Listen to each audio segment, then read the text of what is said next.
Well, hello, Youest You family, community of listeners. I am Julie Reisler, your host. So excited about today's conversation. And I know, you are going to want to put on your seatbelt, make some time, get your cup of tea. As always, I'll be taking notes, but I'm really grateful and honored to share this beautiful guest today with you. I have been an admirer of Mary for a long time. Let me tell you a little bit about our guest, and then you're going to get to meet her yourself. Mary Morrissey has made it her mission to empower people to create and live a life they absolutely love. For over 50 years, Mary has studied the art and science of transforming dreams into results. Mary is the founder of the Brave Thinking Institute, the world's premier provider of transformational training and coaching. Through life-changing books, events, and programs, Mary has helped millions of people tap into the power within them to achieve new levels of success and experience a deeper sense of meaning and purpose. Mary holds a master's degree in counseling psychology and an honorary doctorate in Humane Letters. She has addressed the United Nations 3 times, co-convened 3-week-long meetings with His Holiness the Dalai Lama, and met with President Nelson Mandela in South Africa. She has written 2 best-selling books, no less than Greatness and Building Your Field of Dreams, which became a PBS special. In October 2022, Mary will release her newest book. I'm so excited about this one, Brave Thinking, Unlocking the Hidden Code for Overcoming Life's Challenges and Achieving Your Greatest Dreams. Today, Mary is focused on a bold dream, 1 billion dreams achieved around the world. She's with us today because the dream begins with you. I love that. Mary, thank you. It has been my dream to have you here and to share your wisdom and your heart. So thank you. There's one dream that already is true. There you go, Julie. I'll add it up. I know. I'm like, I don't know what number you're on, but there's one more. Oh my gosh. I just, 50 years in this field and world. I mean, number one, I was like, you don't even look like you're old enough to be doing this 50 years. But I just think for those that might be newer to you and your background and story, I always love to share a little bit about your origin story. And I know that you have a pretty intensive one, and just for people to get to know you better and kind of how you really found yourself into this powerful work. Oh, thank you for that. So I start with saying hi to every one of us that are here gathered in this moment. Yeah, I wasn't born understanding transformation. I lived a life where for the first number of years of my life, I felt like life was happening to me. I had a happy life. I had parents who loved each other. I had a sister who was 8 years older. I had a high school experience like most young girls dream about. I was class vice president on the drill team, had a lead in the junior year play. I was in my junior year, it was homecoming princess. And at the end of my junior year in high school, I was pregnant. My high school boyfriend had gone off to college, came back on spring break. I got pregnant. May 1, I tell my parents I'm now pregnant. We had a very hasty 10-person wedding. 2 weeks later, the principal of the high school called me to his office and said, "Are these rumors I'm hearing about you true?" And I said, "Well, if the rumors are that I'm pregnant and married in that order, then yes, they're true." And he just put his head in his hands and he says, "Mary, you have terrific honors and great grades, but you will not be allowed to return here for your senior year in high school. It would be totally inappropriate for a pregnant girl to get mixed in with the normal girls." This is 1966, Portland, Oregon. He says, "But if you want to get a high school diploma," which I did because my dream had been to go to college and become a teacher myself. "So if you want to get a high school diploma, there's a place for people like you. It's not held during daylight hours. This high school is across the river. Actually, it was in a part of Portland I hadn't been allowed to drive in after dark. It's not held during daylight hours. It's after dark. And it's a place where the pregnant girls and the delinquent boys go to high school." So I enrolled in what was called Washington Evening High School. The sign said Washington High School, which it was during the daytime for normal kids. And then at night, without changing the sign, it became Washington Evening High School. I remember the first night in September, I'm driving there. I park, I walk up to the steps to that school. And I'm thinking, okay, every girl here is either pregnant or has a baby. Every guy is some kind of delinquent. this is my new student body. And I went in, registered.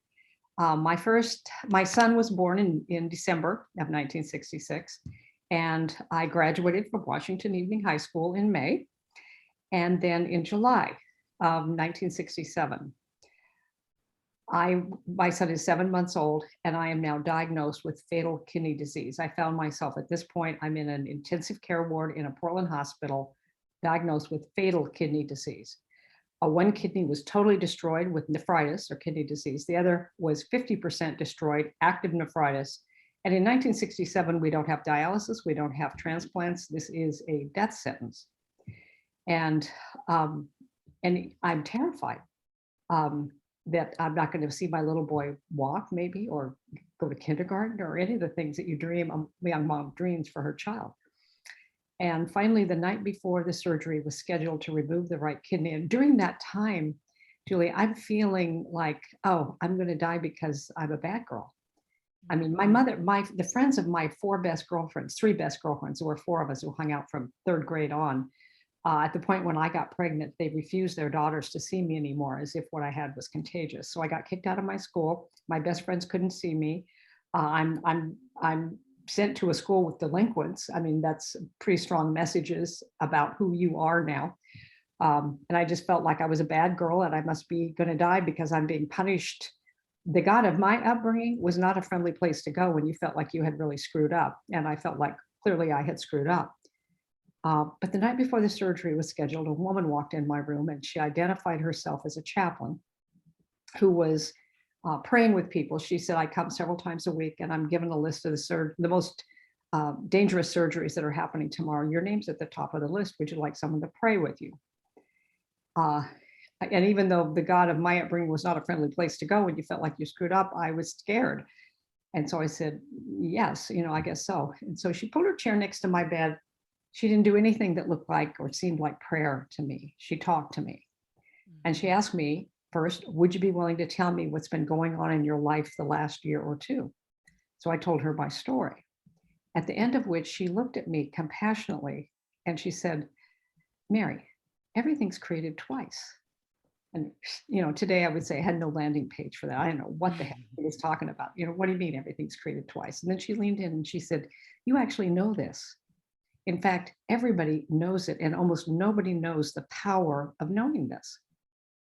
And then she said, the bed you're laying on, the nightgown you're wearing, this sheet covering you, the walls, the ceilings, the floor, and all this machinery you're hooked up to. First, it had to be a thought before it could be a thing. And then she said, if you could live, what would you do with your life? And I knew exactly what I would do with my life. I said, well, I would raise my little boy and I would become a teacher. And then she said, so I hear how much you love your little boy, but I also hear how much you've been hating yourself. You feel like you shamed your school, you shamed your family, you shamed yourself. And now that you're considering how everything is created twice, could you consider the possibility that there could be a correlation between those toxic, self-loathing thoughts that you've been thinking and the toxicity that is rampaging your body and threatening your very life? Nobody I knew thought this way. I mean, this is before mind-body clinics in major teaching, not one at Harvard, not one at Stanford, not one at UCLA in those days. Nobody was connecting mind-body in health through emotional connections. That just wasn't happening in 1967. But she said, could you believe it's possible that there could be some correlation of it? And she said, and then she said again, I hear how much you love your little boy. So could you believe, she said, I want you to think for a moment, there are infinite possibilities in the universe. Couldn't there be a possibility that we could say a prayer and then all that self-loathing that's been in your system, we could take it in that kidney, and when it's removed, instead of you dying, you got better. Could you believe that's possible? And I went, you're just going to say a prayer? She says, what if we even just said a prayer and it just evaporated? And then in the morning they said, you can go home. I said, I can't believe that. I believe way more in my pain than in her holding the idea that I could get well like that. And then she said, all right, if you can't believe that, can you believe it's possible that you could have the kidney removed, replace all that self-loathing in it, instead of getting worse, you start to get better? Could you believe that? And at that moment, an interesting thing happened for me. I could tell, I didn't believe it, but I could tell she believed it. She believed it was possible. And it was the first time in my life that I decided to borrow the belief of someone who was believing at a larger, more expensive way than I was. And I said, well, I don't know if it's probable, but maybe it's possible. And then she said, that's all we need. One corner of your mind open to the possibility. And she latched on that. And she said, let's work with that. Now, today we have all kinds of writings from David Bohm, Sheldrake, Talbot out of Stanford on holographic universe, and how that is really all we need. One corner of our mind open to the possibility. If we resonate from that, we can move mountains. And what happened was she said, all right, so then she said to me, so Mary, in the morning, they're going to do the surgery in a moment. We'll scoop that up. We'll just do it with a visualization. She didn't even call it a prayer. And she said, so in the morning when they take you for surgery, when they come back, you're going to have some pain. The first few days, your mind will be thinking more about the pain than its normal thinking patterns. But as that pain ebbs, your mind is going to want to go down the well-worn thought patterns that you've been thinking along. So here's what I want you to do. I want you to, every time you notice you're starting to think a self-loathing thought, interrupt it and say, no, that left with the kidney. Then immediately imagine that you're holding a little boy's hand. He's 5 years old. Feel the warmth of his hand in yours. And you're walking up to a school, and you go up the steps into the school, and there's a kindergarten teacher, and it's your little boy in your holding your hand, and he's so thrilled to get to go to kindergarten. You hug him, and he goes off with a happy teacher into his kindergarten class, and you hear the click, click, click of your heels, and you go around the corner, and there's your classroom, and this is your brand new classroom, and you're a teacher. Then fast forward in your mind, and you're sitting in a great big stadium or auditorium, and there are caps and gowns all down below, and your son's name is called, and he walks across the stage. The principal hands him his high school diploma, and he lifts it up, and you're up in the stands, and you're cheering for him, and you're so grateful for all the many moments of support you were able to give him to help him achieve this goal in his life, and your teaching career is growing. Then fast forward in your mind, and you're sitting in the front row of a wedding, and your son's marrying the love of his life, and you're the mother of the groom. How happy you are for him, how fulfilled you feel for him, and your teaching career is flourishing. And she said, just keep repeating that. And then she did the prayer or the visualization where we just went through all the self-loathing, put it in the kidney, and said, in the morning when that leaves, it'll never be with you again, she said, and she walked out. When they came to get me in the morning for surgery, I noticed something. I had slept that night.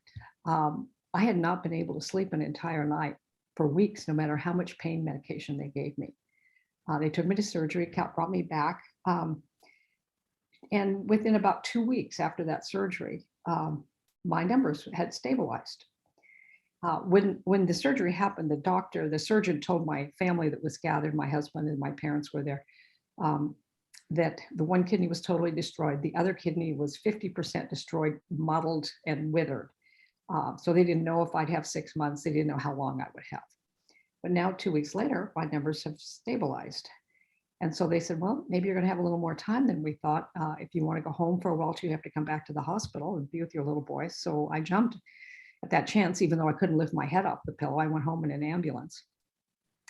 I must have been an unconscious competent, what we would call that today, excuse me, where I was doing the thing, but I didn't know I was doing the thing, or I was doing these visualizations and moving my mind and emotion from self-loathing to living a life I would love living. Let me drink a little water here. And so I had to go to the urologist several times a week to just have my numbers checked so they know when to bring me back to the hospital. And my numbers stabilized, and then they just slightly started improving and improving and improving. And somewhere between 5 and 6 months after the surgery, they held a meeting in the hospital conference room with the surgeon, the specialist, the nephrologist, the GP and tech people who had all my reports. And they were just scratching their heads saying, we have no science for why that one kidney, and the surgeon, I said, I saw it. It was mottled, it was withered. There's no science for why this kidney should be acting and functioning like a whole functioning kidney. We don't know how long this will last or if it will last, but and then they said to me, whatever you're doing, keep doing it. I didn't know what I was doing. I didn't know what it was. But evidently I did keep doing it. And then a few years later, I'm getting my undergraduate degree. And and a series of things occur in October of 1971. And I begin to see, oh, I see what happened here. And I touched what today we would call that place that's inside every single one of us that is more than our circumstance, situations, and conditions. It is in Transcendentalism, they call it the transcendent self. There's many different names for it, but we all have a place in us, a power in us that's greater than what's happening in our lives.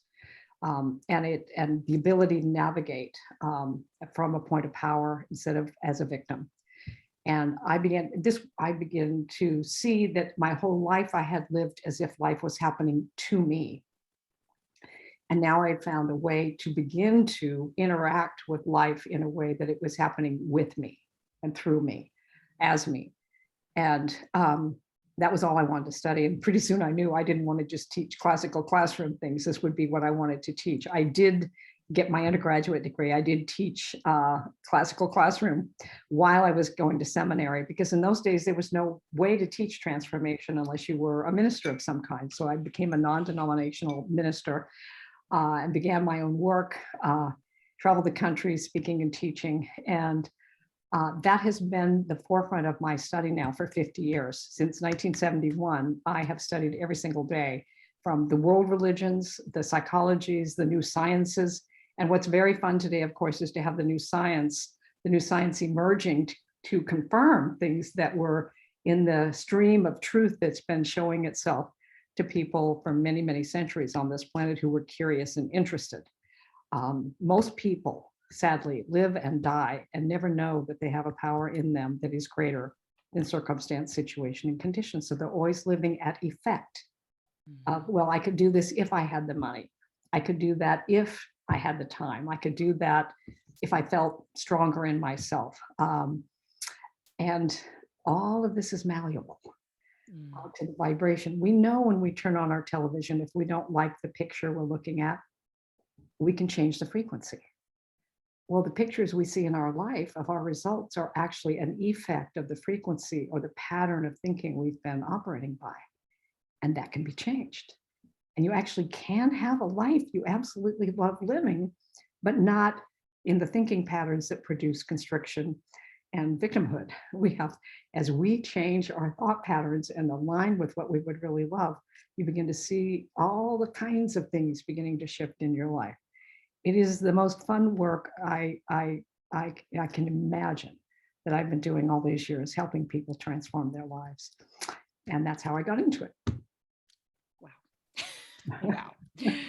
And just beautiful, believable, unbelievable, just I think of that divine appointment of that chaplain who happened to, I'm thinking back, I wasn't here in 1966, but I can imagine in that time frame, that was revolutionary to have somebody that, as you said, just found the little corner of your mind that could believe or hold her belief.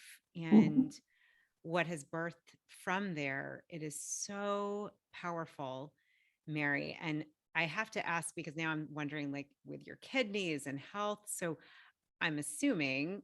Well, here I am. Yeah, you're here. You look like incredibly youthful. So on this day when we are recording, I am 72 years old, and that blessed kidney has been operating perfectly ever since. And I had 3 more children.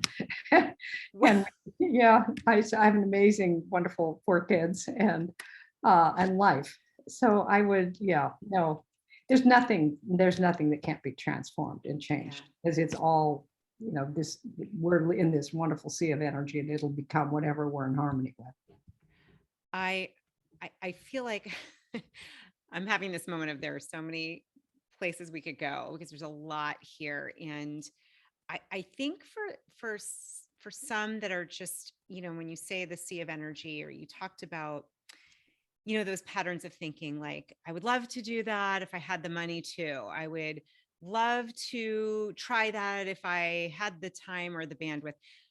Maybe it's very kind of practical, but I'm curious, because this is, I know, I'm sure over the 50 years you hear this all the time.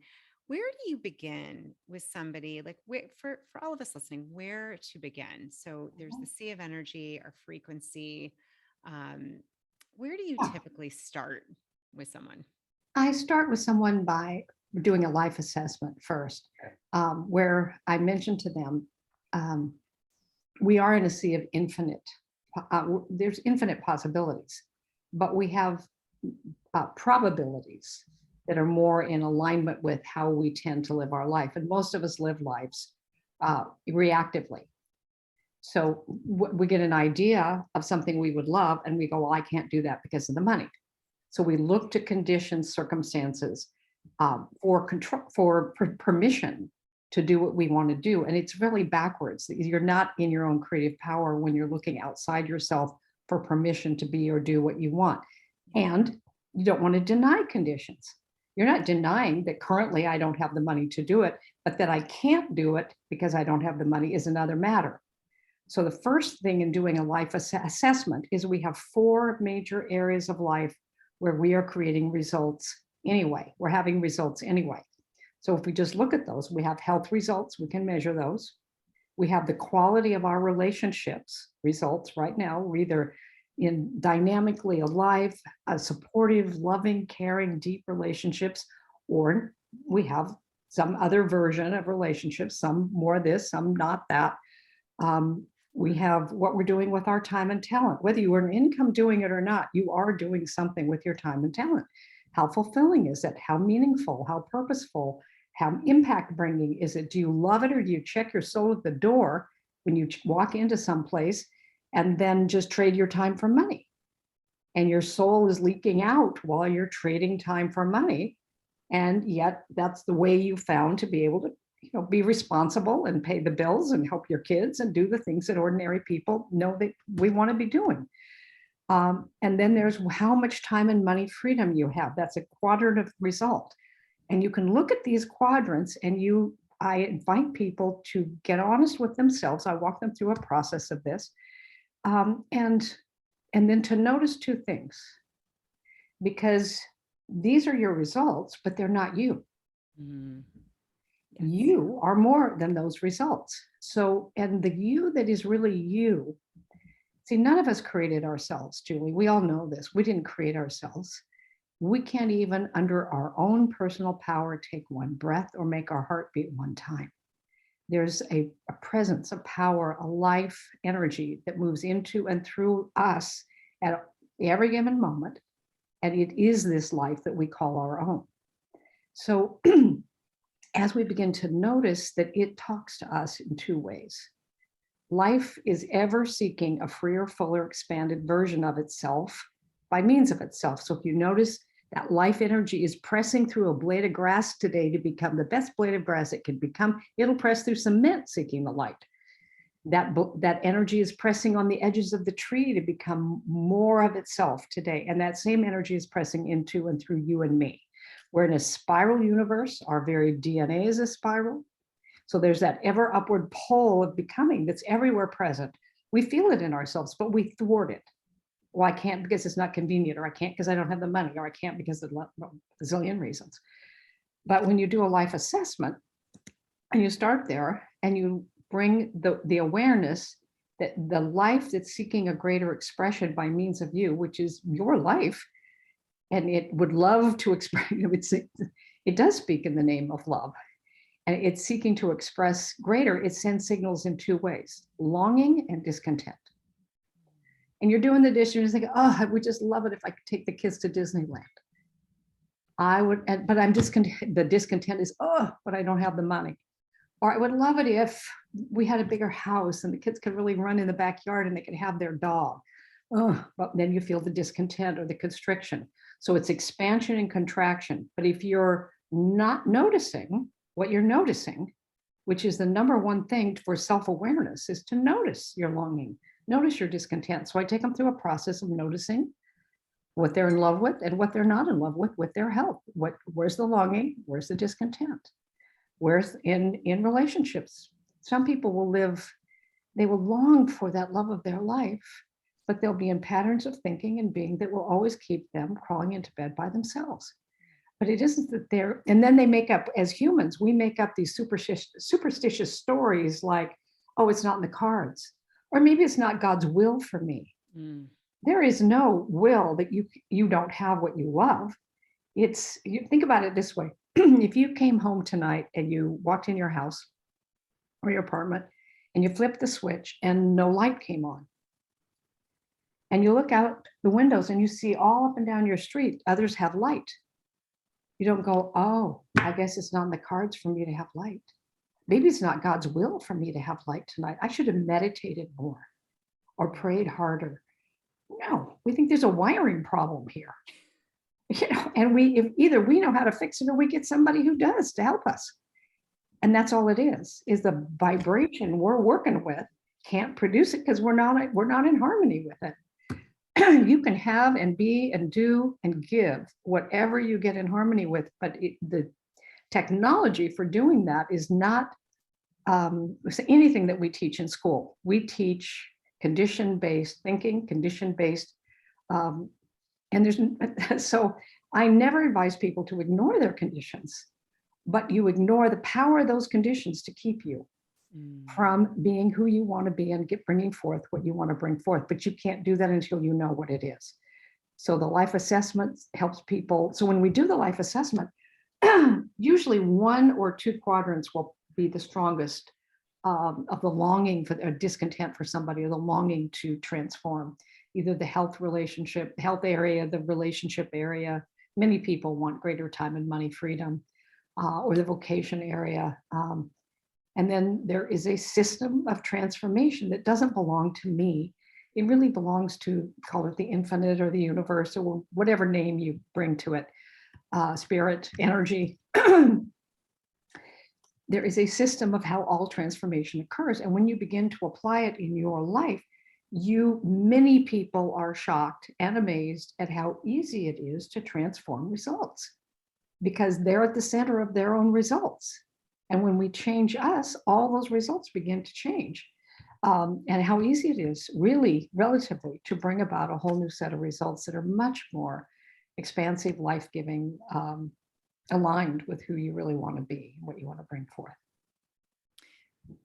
Thank you for for going over that. And I keep coming back to, with your experience, the toxicity of the self-loathing that you experience, being, from the outside told, I can't even imagine, a bad girl, and I mean, put in a delinquent situation. I mean, I know it's a different time today, so that would probably happen in that way, but that's what People are still sent off. Often young women are sent off to places. Absolutely. Yeah. Mm-hmm. And that the belief of that and how that manifested in your body. And, I've heard the energy that makes my body can heal my body.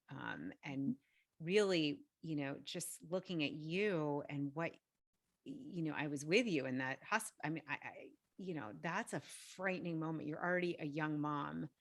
This was, and look at what has happened. And I know you've worked with so many thousands, probably millions of people. It's really interesting. And the piece too, about you got to notice what you're noticing. And I'm curious, I feel like, and I don't want to make light of the pandemic we've been going through, but what I have experienced personally and curious about is this pandemic of self-loathing and lack of worthiness, which to me, just in what you're saying, it's hard to be in harmony if you have those thoughts about yourself. Mm-hmm. Well, once you begin to identify and recognize there's a part of me that is, I have a personality, and it's in my personality piece where I don't really know who I am. That's who I think I am. Yeah. But there's part of me that's breathing me. There's a part of me that, and I have a body, but I'm not the body. I am more than that body. I have thoughts, but I'm not those thoughts. I have thoughts. I have emotions, but I am more than those emotions. When you begin to relate to that, you begin to notice your thoughts.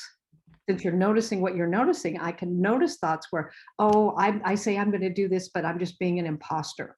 Or we talk about this imposter syndrome. you don't feel like a success when you're beginning.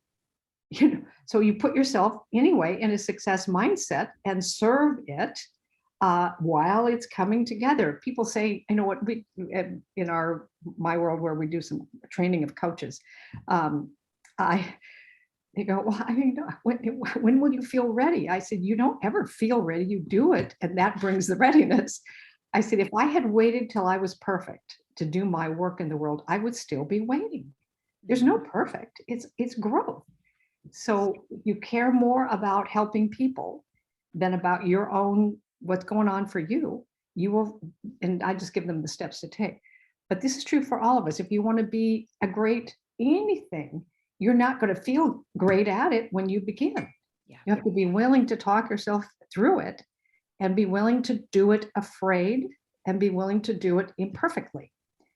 And what I have found over the years, Julie, is it's not about what the real gift of transformation and the real gift of having a dream that really has you. Yeah.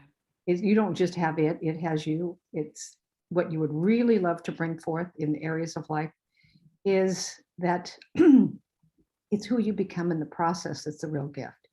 Yes, having the relationship, the health, the money, the house, all those things are wonderful. But what's really wonderful is who you became in the process to produce a result like that, because that's with you forever. It's electrifying hearing you. I think of I don't know what movie it was from, when I think it was Pretty Woman at the end, like, everyone has a dream. What's your dream? What? And I'm just the credits are running and I'm like, I'm hearing that. And just really tuning in that we all, this idea of what you were saying, so beautiful, life, the divine love, spirit, it's dreaming through you as you. And so those dreams, just in listening to you, and I so believe this, they're sacred. And they are sacred. And this works for everybody. It doesn't matter where you are, what the conditions are, how struggling you've been, how hard it's been. None of those conditions, it's not that they don't have influence in your life, they do. But they are not more powerful than you, the real you. And as you begin to work with this technology, it shows you how it works. But it works the way it works. I can't make it work the way I want it to work. I have to work with it the way it works. And that's been the focus of my study and trainings over many, many years.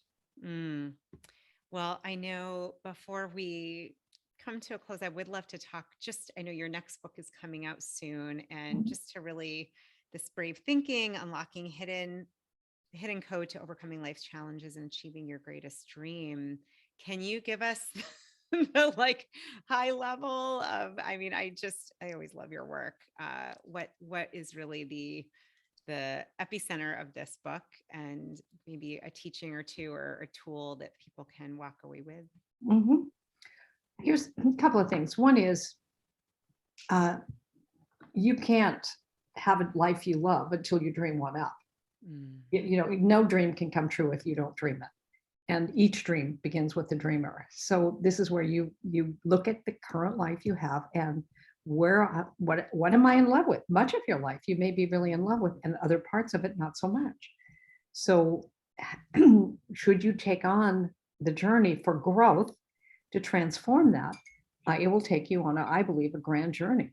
But you have to notice it, and then there's a technology for applying it. So the proven, reliable, what I call repeatable system of transformation is threaded through the book, Brave Thinking. That's why I transformed my work into the overall umbrella of Brave Thinking Institute. And all the work that we do is based in this. So like I said, it's true with your television. You're never going to get off CNN, constantly negative news, problem after another, if you stay tuned to CNN. And it does you no good to get in front of the television and beg that it change the channel or give you a different result. You have to change the frequency. It's easy to do with the remote control, not so easy with me. How do I change the frequency I'm coming from? And most of us, when I have it in my hand, then I'll feel better.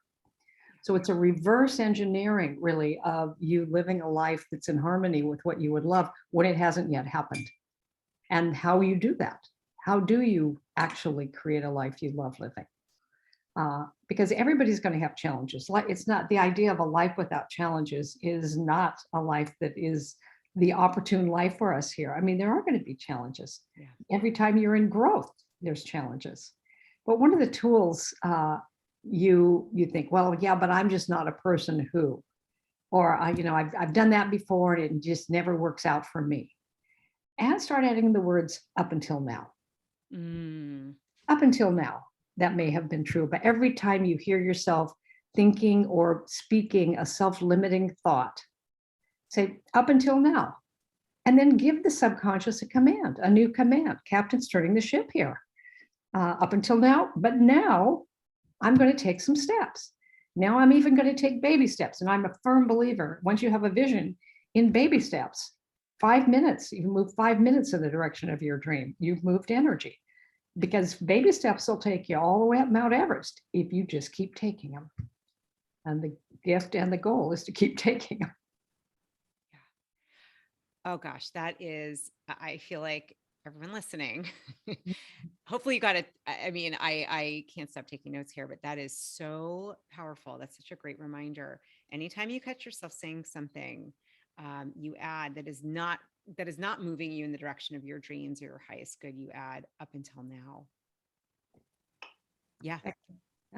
Brilliant. It's brilliant. Oh my gosh, Mary, I could sit with you for another 5 hours because I'm curious, like what else the people you've worked with in this transformative stories and the miracles. I'm sure you have so many that you've seen. And I love what you said, this reminder, because I can just imagine someone listening like, well, that worked for her. No, this works for all human beings is what you've seen and know. No, it's the way it works for all of us. Yeah. Yeah. It's for all of us. Amazing. I just want to share one of the other things for everyone listening, that you have so graciously gifted a free guided meditation to unlock the energy of the universe in each of us, which is so beautiful. And we'll have that information. I just want to thank you for that. You're welcome. And to be able to do this deliberate manifestation from peace and ease. And I will make sure we have the link. I know that it's that BTI is Brave Thinking Institute, bti.com, and then / you can use the code Youest, Youest. We'll have it in the notes too. Thank you, because I can guarantee, I don't know who's not going to go listen to this and start noticing what our thoughts are that are not us, what our emotions. I love that reminder. It's kind of that, those thoughts, just notice them. They are, good reminder, those emotions, that's not me. The feeling of imposter, whatever might be, that's not you. No, it's not the real you. It's, yeah.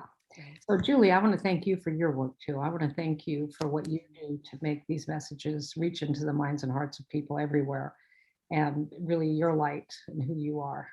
So thank you, Julie.